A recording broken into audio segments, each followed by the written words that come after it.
Hello, my name is Mariah Farmer, and I did my project on the Mildred B. Cooper Chapel in Bella Vista, Arkansas. This chapel was designed in 1988 by architect E. Fay Jones and his partner of 25 years, Maurice Jennings. E. Fay Jones was the first dean of the University of Arkansas School of Architecture. In 1990, he was awarded the AIA Gold Medal, the highest honor given by the American Institute of Architects. Jones preferred the quiet isolation of the Arkansan mountains to the urban landscape. Jones ignored architectural trends, instead focused on his own organic style using materials found in the Ozarks. Jones's work focused primarily on the intimate approach.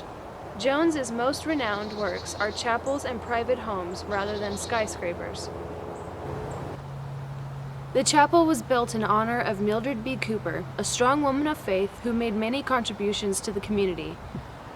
Mildred once served as president on the United Methodist Women's Organization in West Memphis and coordinated many Girl Scout troops. The family of Mildred Cooper wanted the chapel to be a place of inspiration, much like the work and life of Mrs. Cooper. Regardless of the fact that the chapel was not created by the Cooper family, Jones and Jennings were able to interpret her life using a biographical approach to art. The location and design are a great example of Mrs. Cooper's values. The surrounding forest and the isolation from the city reflect Mildred's great love of nature. The trails even represent her time spent in Tennessee scouting. There is a strong sense of organic architecture.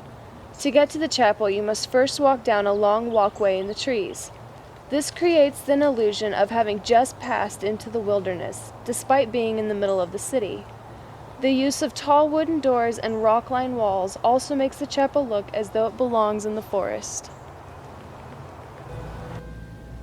Seeing as all the seasons can be experienced from within the chapel, kind of gives the illusion of being in a bubble. Despite having an organic feel to it, the use of steel and glass does reflect modern times. Jones did, however, make sure that the steel blended harmoniously into the forest, at the same time complementing the structure. There is an obvious Gothic influence in the architecture of the chapel. For example, the various pointed arches and the circular window at the top of the chapel. The circular window can be compared to the rose windows that are very common in Gothic architecture. The window, however, is very simple when compared to that of traditional Gothic windows.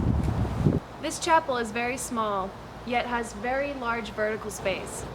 Large windows surrounding the building let in a massive amount of light, creating a sense of spirituality and awe.